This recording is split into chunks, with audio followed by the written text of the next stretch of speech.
when you do learn about it, it's like, oh, if I only would have known, I could have cut my time in half using this particular method or tools. New blind woodworkers who will join the group and they'll say, hey, I want to start doing woodworking. I know nothing about it. And what tools do you recommend? And you'll get a dozen responses within that day of different helpful tips from everybody. WW4B helped out a lot.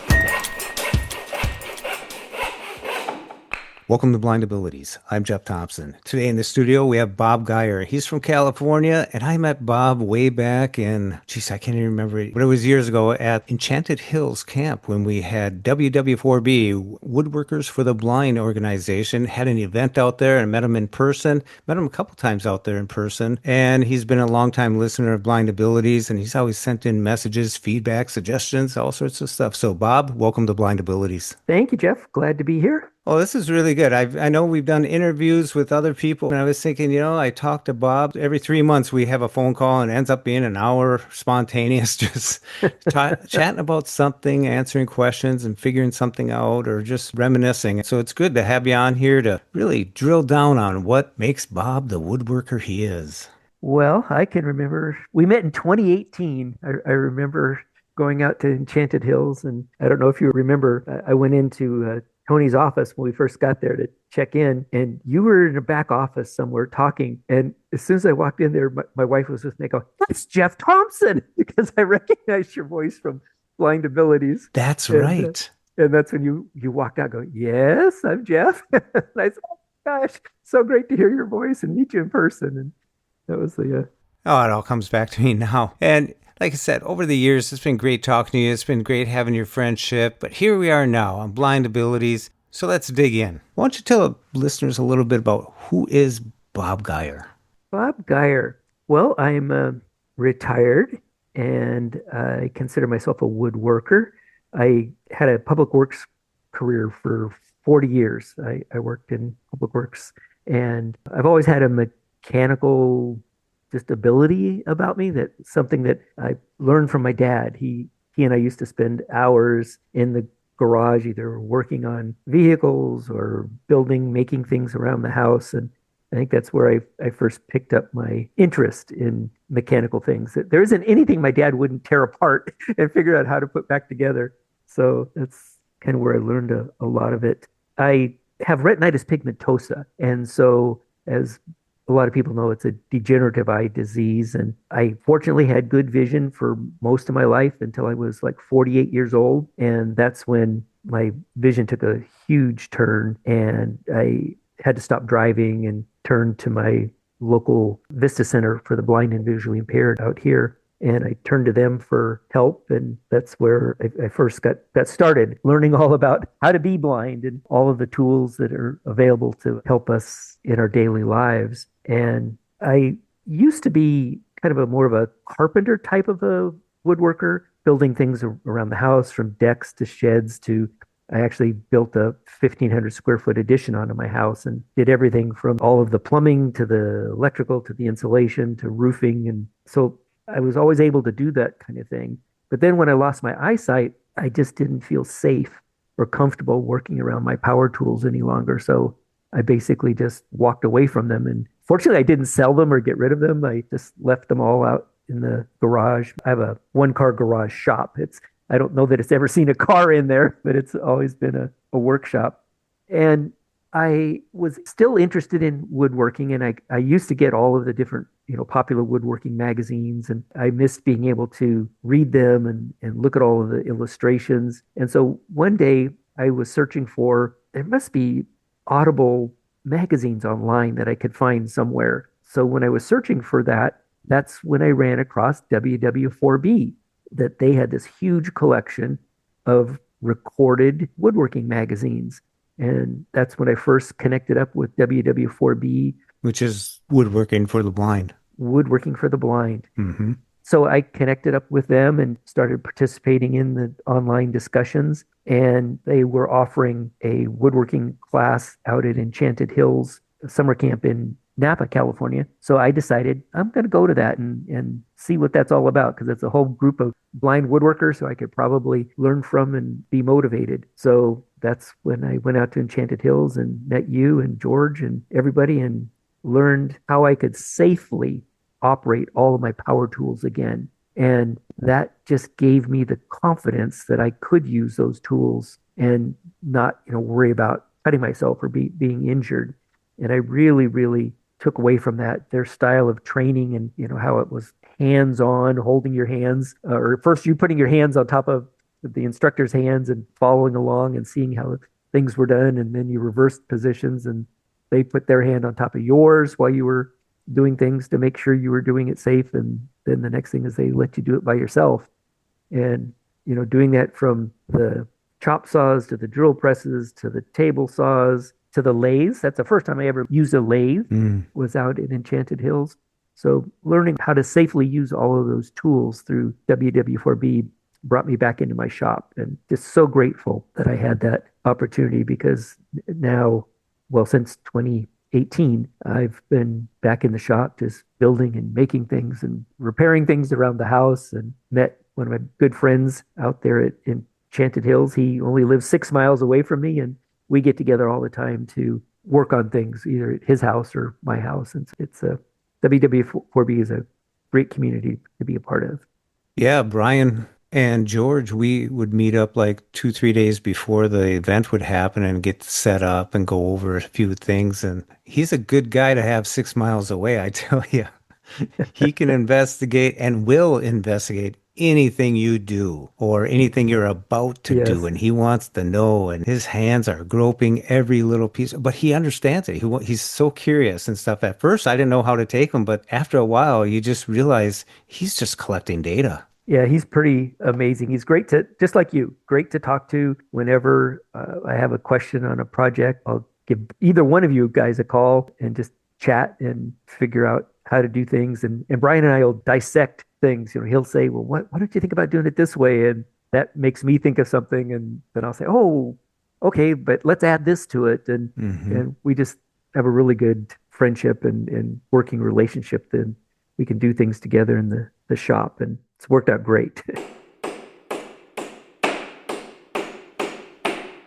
So all your tools had been collecting dust over these years, and now you came back to your shop. What was the first thing that you added to your shop? Well, after I went to Enchanted Hills, the very first thing I added to my shop, new tool wise, was one of the DeWalt 13-inch planers. After using the big planer out there at Enchanted Hills, I recognized how that was going to help me so much in the shop.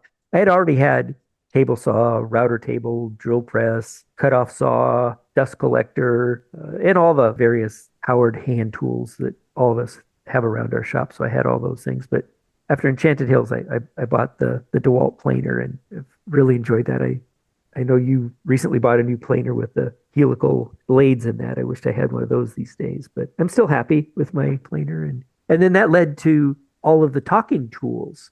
That was, one of the things that I learned out in Enchanted Hills. The first thing was the click rule. I had just bought it and took it out to Enchanted Hills for the class. And then everybody was talking about all the different tools that were available to us. So then I started buying some of the talking tools, like the Wixie angle cube for setting the angle on my table saw. That is so handy and so much more accurate than, I used to get my square out and set it on the table, or my 45 if I was going to cut a 45 and set it up that way. And now you can just put that angle cube right up against your saw blade, magnetically clips on, then you just zero it out, and then you can just crank it to whatever angle you want and get it to within, I think they say 2/10 of a degree, but if you play with it, you can get it down to like a tenth of a degree that it'll. And that Bluetooth to your phone? And that Bluetooth to my iPhone. They have a Wixie app that you download and have on your phone. And then you start up the app on your phone, and then it'll tell you to turn the angle gauge on, angle block on, and then it immediately starts, giving you the reading, whether it's 0 or 90 or whatever degrees it's currently at. But when you first set it up, you need to set the 0 point. And so it talks you through that and you zero it. And then from there on, you can just adjust the tilt of your saw blade, and it's constantly talking back to you as the blade is turning. It's reading off the digital degrees. that are built into the angle gauge. What the visual person is able to look at the screen and see the digital numbers changing, that is all being transmitted via Bluetooth to your iPhone, and you can hear it communicating out on your iPhone. So that works really, really well. You also have a caliper that works on the same basis, right? Yes. Now that is not by Wixie. I actually wish Wixie would make a Bluetooth talking caliper. The caliper that I have is Bluetooth to my phone, but it's connecting either to like your notes file, Ah, or you could open up Sheets and it's communicating to either one of those. And so it's your voiceover then that's reading those results back to you versus the Wixie app. It's the tool talking straight through the app on the iPhone. And that's a much easier hmm. way to communicate. The other eye gauging tool that I have is I have their talking, excuse me, Wixie tool, not eye gauging. The eye gauging is the calipers that I have. Now, before you move on, can you tell the listeners where would you use the caliper? I use that for generally measuring small distances. And generally, I'm using it for diameters because trying to use your click rule to measure a round object, while you can do it, it takes a little bit of finessing to, Yeah, it's very subjective. yes, yes. Whereas with the calipers, you can just, separate the jaws and bring it up against the round object and get the precise measurement. So that's where I use the calipers. That's great for like drill bits and Dowels, yeah. to match a dowel to, like you say, to a drill bit. Oh yeah. But the other Wixie tool that I have is I have their talking protractor. And all of these Wixie tools are reasonably priced. I think the angle gauge is, in the $45 to $50 range. And the talking protractor, that's like in the $25 to $30 range, I believe, for the talking protractor. And that's the one that I use a lot. Oh, really? So it's basically has two arms on the protractor with a pivot point at the end, and there's a digital device at the end of the protractor, and you bring the two arms of the protractor blade together and you zero that out. There's a little button there's only two buttons on there. You can turn the power on, and then there's a zero button. So once you zero the protractor, as you begin to separate those arms, you're creating an angle as those arms move apart from one another. And there's a digital readout that a visual person would be able to see. But for those of us that need the audio information sent to us, again, that's connected via Bluetooth through the Wixie app on your iPhone. And it's just talking out those digital measurements as you're separating the arms on it. And so I've used that for setting up my compound miter saw, for setting the different tilts or angles of the blade. Oh yeah. I've used that inside the house for measuring the corners of my wall. I have, an older home, and not all of the corners of your walls are, exact 90 degrees. And so I was putting in a whole bunch of new baseboard recently.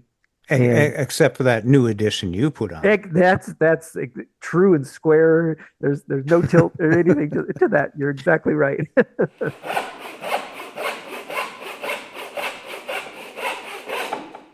Talking devices are one thing, but there's other devices that at least make a beep that are what you should call audible. Yes. So I have an audible level so that I'm able to hang things flat or square against the wall or level against the wall. Yeah, it's just a normal everyday level that people would have, except that it has an audible tone to it that as you tilt the level back and forth, the tone changes and you're able to tell, when you're level. You're not able to tell particular angles, but you're able to tell if something's level. And so I use that. I've got talking multimeter for doing electrical work around the house. And then one of the biggest helps for me has been just my iPhone and using some of the AI technologies on my iPhone. I recently replaced a thermostat in my house, and I was able to take a picture of the thermostat, pulled the thermostat housing off the wall, but left the mounting plate there with all of the wiring, and was able to take a picture of that. And then it immediately came back and described all the terminals to me and the nomenclature that was on each terminal and the color of the wire that was on each terminal. And so just using my iPhone with some of the seeing AI type of technology, I'm able to do wiring safely and comfortably around the house. So that's another talking tool I use. But there's also all of the manual or analog types of measuring devices, from everything from the click rule, both the metric and the standard or imperial click rule for doing your measuring, to the various setup blocks for setting the height of my table saw blade or the height of my router bits on the router table, to various setup blocks that I have for measuring distances, for like setting the distance on the blade and the fence on my table saw. I Hmm. have a whole series from 1/32 of an inch all the way up to 6 inches of different aluminum blocks that I'm able to set the exact distance. Because I know we've all experienced using the click rule and trying to balance that against the edge of a tooth on the table saw and then sliding the fence up against the end of it. And it's kind of hit or miss, and you can do it with a lot of finesse, but using the setup bars, you're able to just pick out the bars that you need. And I always check the width of the setup bars with my click rule so that I know what size bars that I have. Hmm. But then I can just set those bars on my table saw top, put them against the blade, and then slide my fence up till it contacts the bars. And I know the exact distance between the inside edge of a tooth on the blade to the fence. And I'm able to make accurate cuts that way. I just want to tell the listeners, if you're interested in woodworking, there's math involved. Yesterday, I was trying to figure out the distance between a piece of wood to where a screw is, and I could measure up to where I bored out a hole so it would recess down in there, countersink. So I was trying to figure out, well, if the screw is this, so the hole that I drilled is 7/16. Now you get into, half of that, which is 3.5. Well, let's go to 14/32. Okay, now it's 13/32. And then I was taking the board, so I had to convert that to 30 seconds. I was like having fun, so I actually had to sit down in my head and just sit there and play around with the numbers. And I got it. But it comes down to the feel. Exactly. And then don't forget, you got to convert fractions to decimals. You got to be able to do that back and forth Yeah. pretty easily to be able to use all these different measuring devices. When you're woodworking, you're usually doing stuff that you're familiar with. And so you have little tips and tricks that you're using to do some of this stuff with. Like you get out your blocks, you set it up, you put the blocks away. Then you verify with your click ruler, or some people just use the click ruler. I think it's putting the tools away, putting them where they belong. Organization is key, because lately I've been setting stuff down and turning around and spending more time looking for stuff, which is very rare for me, than I do doing the project in a sense. And it's just like, gosh, I wish I could have all that time back. But one thing I do, and you said you do it too, is I get done with a process, I put everything away. And it was funny to hear you come back and say, even though you're going to bring it all back out again. Yeah, no, that's absolutely right. That's one of the things that's essential being a visually impaired person, is to know where everything is and putting everything back in its place again, so you know where things are. That's so key, whether it's from all the different cooking implements in your kitchen to things on your desk, all the tools out in your shop, everything.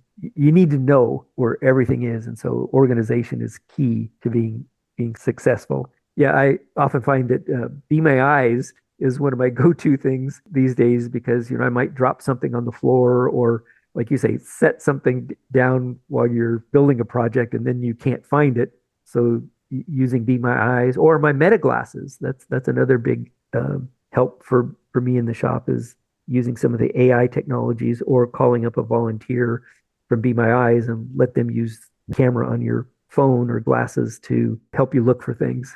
I'm a IRA guy, so Jeff, you're in the shop again, huh? Yep, I have an Iris subscription too, so I bounce back and forth between the two of them, Be My Eyes or Ira. With the IRA volunteer, it's like I get what I need out of it, and then they're like, "Wow," and they're interested in the stuff. So I always end up like chit chatting just a little bit, and it's really kind of And your neat. minutes are ticking away. Well, you get 5 minutes free. Yes, that's true.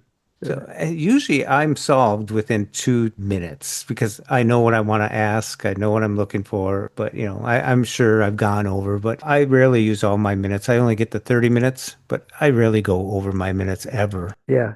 I'm same way. Yeah, I just use it efficiently. Yeah. Like I say, the meta glasses, they've been such a help. There was a time when, I'd be out in the shop and I needed, different tubes of caulking, or maybe I needed different glues or things like that. And so I'd gather up a handful of them and bring them into the house and ask my wife, what does this one say? What does this one say? What does this one say? Oh, that's the one I want. And Mm. then I was able to identify it that way. Now I can use my meta glasses. I'm standing out there in my shop. I'm looking at the cabinet, open the door with all of the materials in there. And I ask Meta, what am I looking at? Please read me the label. Is it the one on the right? Is it the one on the left? So I'm able to do all those things independently by myself out in the shop. And my wife jokes that she's being replaced by AI. She's becoming obsolescent as I'm using more and more AI technology around the house. Yeah, I'm always using Ira's Access AI and asking those types of questions. What kind of glue is this? That makes me think about something. Now, you were sighted and somewhat of a carpenter. My dad used to say, if you can't afford it, you better learn how to do it. And my dad was the weekend warrior himself. So the time that it takes me to do stuff at first, when I first lost eyesight, because I had eyesight and I'd put all my tools away for like 9 years because I didn't think it would be safe. I just couldn't do it. And I remember those days. I mean, the big old Sharpies, the 2020 pens, that's not accurate. That's a thick line. How was it for you to get to the point where I can do this and accept that it takes longer to do what you do? I don't even think about that anymore today, but I remember there was a time where I battled that. No, you're right. And I still think about that from time to time about how much longer it does take us to do things than a sighted person, and how you sometimes miss your eyesight because, oh gosh, if I could just see that, it would be so much faster. I could just do this versus we have to feel everything with our hands, our fingers, and touch things and see where things are laid out, and then, take the measurements and try to drill the hole, perfectly square. And just everything we do takes time, takes a lot more time than it would be if you were a sighted person. And so, yeah, that did take a long time to get used to, but there's still times when the frustration creeps in when you're working on a project and things aren't going right. And you just knew if you could see it, boy, it'd be a snap to take care of that and put that together. But having to use the various tools that we have at hand does take more time. But, we're living in a great age right now with all of the technology that's so rapidly changing and available to us that is making things easier for us and faster for us to do things. So I think with those tools, it's helped me get past that it just takes a lot longer to do things, because now there are things that can help us move things along.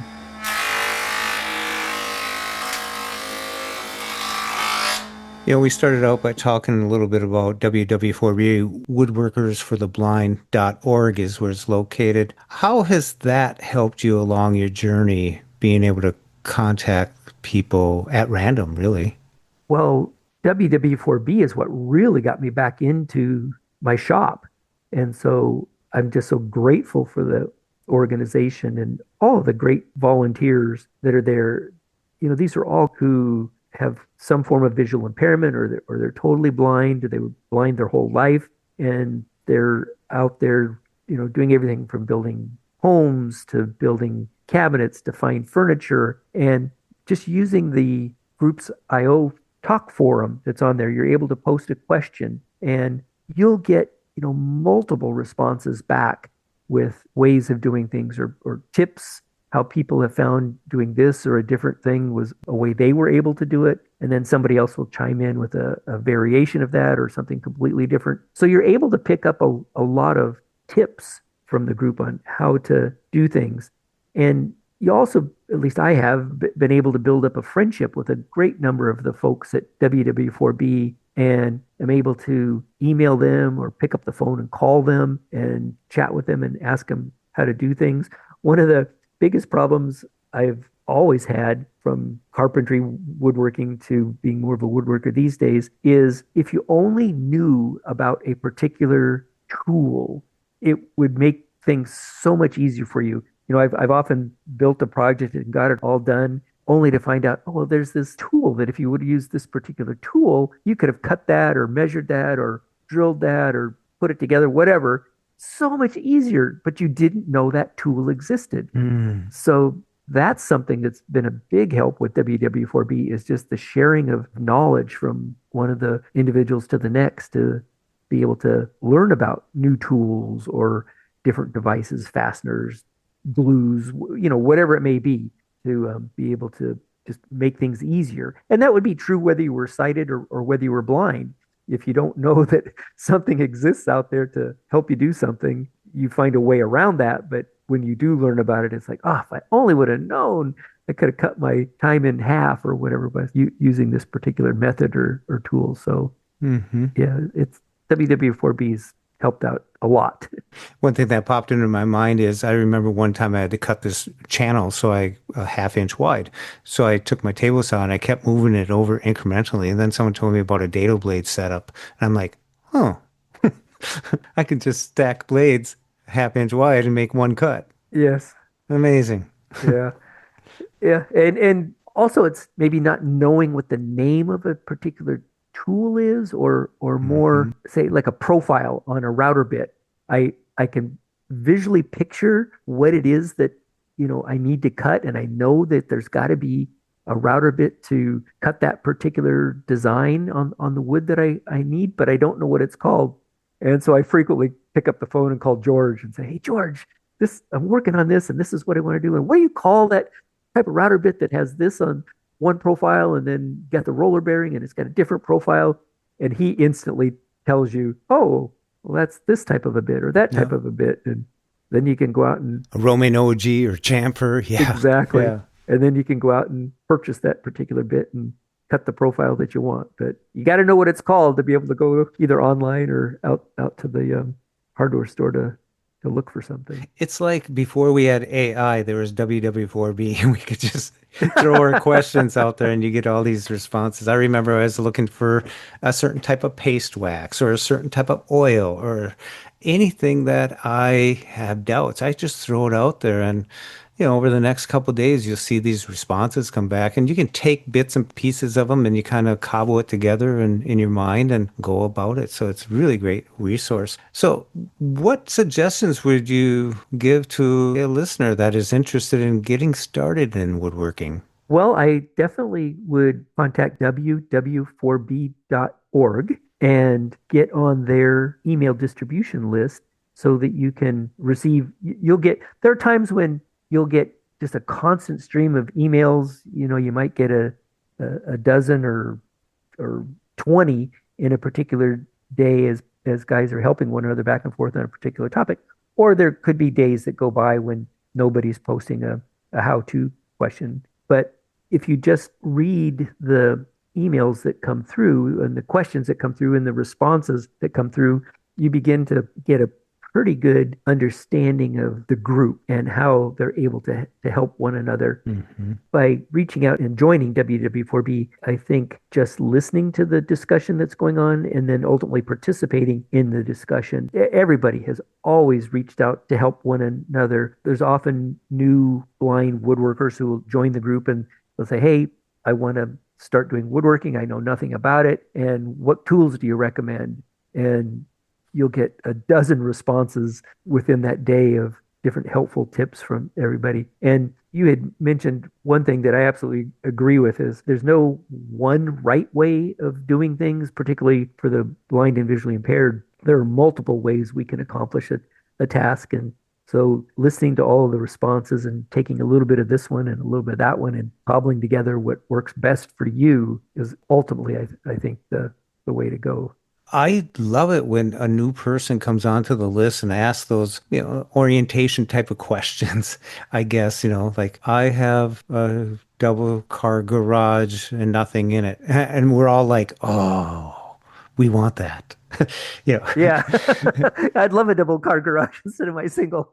but I mean, if we've had tools over the years, I have some tools that are 30, 40 years old and still are working great. Yeah, they took a 9-year break when I wasn't thinking that I didn't have the confidence to do it. And I taught at Blind Ink for years when I was out at Enchanted. And when I found the group, it was like, these people share ideas from experience of being blind from that point of view.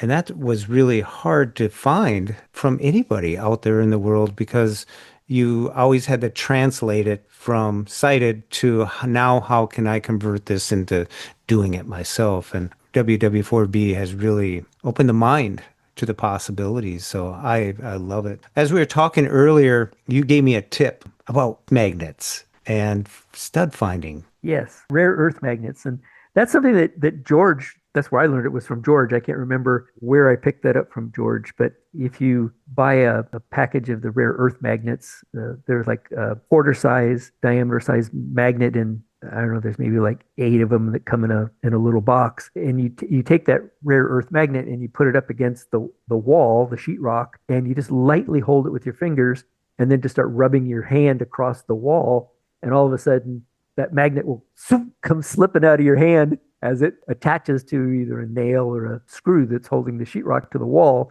And so then you know, oh, well, got to be a stud right there because there's a nail or a screw that the magnet has attached onto. And then you just grab a couple of the other magnets and run your hand along in that same plane that first magnet attached.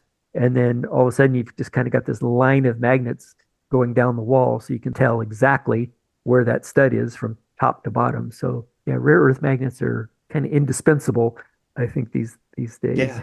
Like I just learned about some rare earth magnets. Again, it's if you only knew this particular tool existed, that at Lee Valley they sell all these different ends that you can put on your dust collector hoses, and then there's a matching piece that would go on your individual tools in your shop, and they have rare earth magnets Oh, on them. wow. And so Just then funk, you funk, just funk.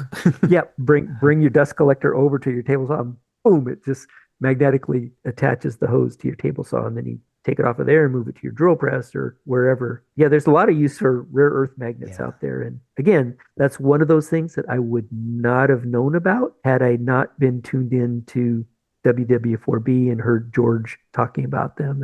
And that's one of the things with WW4B. You do need to have a credit card, a good credit card with a high limit on it, or lots of cash, because you'll learn about a particular tool or piece of hardware that somebody brought up on WW4B, and the next thing you know, you're online ordering it and can't wait for a UPS or Amazon truck to pull in the driveway in a couple of days with your new tool. But like a lot of them are affordable when you're talking about the angle, the caliper and stuff, 45, $25. That stuff is money in the bank in a sense because, setting up your bevels or your angles and stuff like that, it's just so much better than practicing and cutting and measuring and cutting and setting two boards against each other to see if they're equal. And but you just set thing and boom, there you go. That's time saving right there. So that's why it's worth it.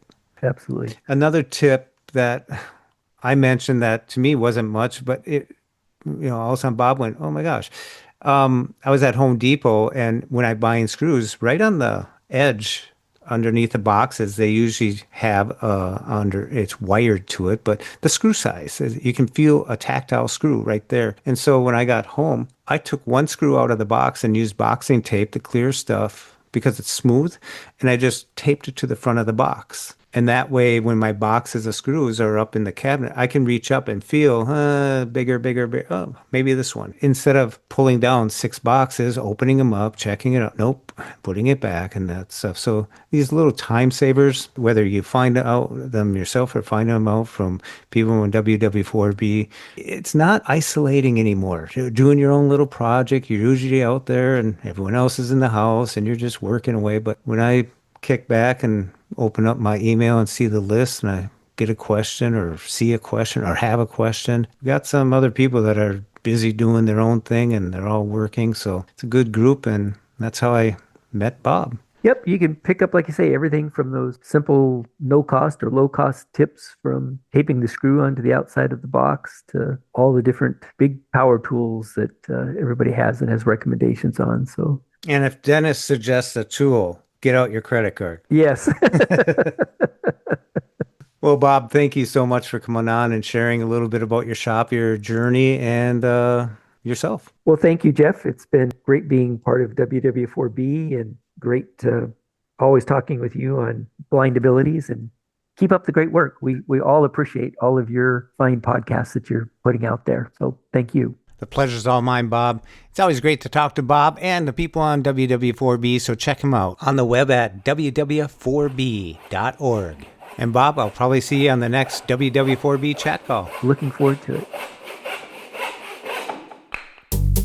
For more podcasts with the blindness perspective, check us out on the web at www.blindabilities.com, on Twitter at blindabilities, and download the free Blind Abilities app from the App Store. That's 2 words, Blind Abilities. And if you want to leave some feedback, give us some suggestions, give us a call at 612-367-6093. We'd love to hear from you. I want to thank you for listening, and until next time, bye-bye. When we share what we see through each other's eyes, we can then begin to bridge the gap between the limited expectations and the reality of blind abilities.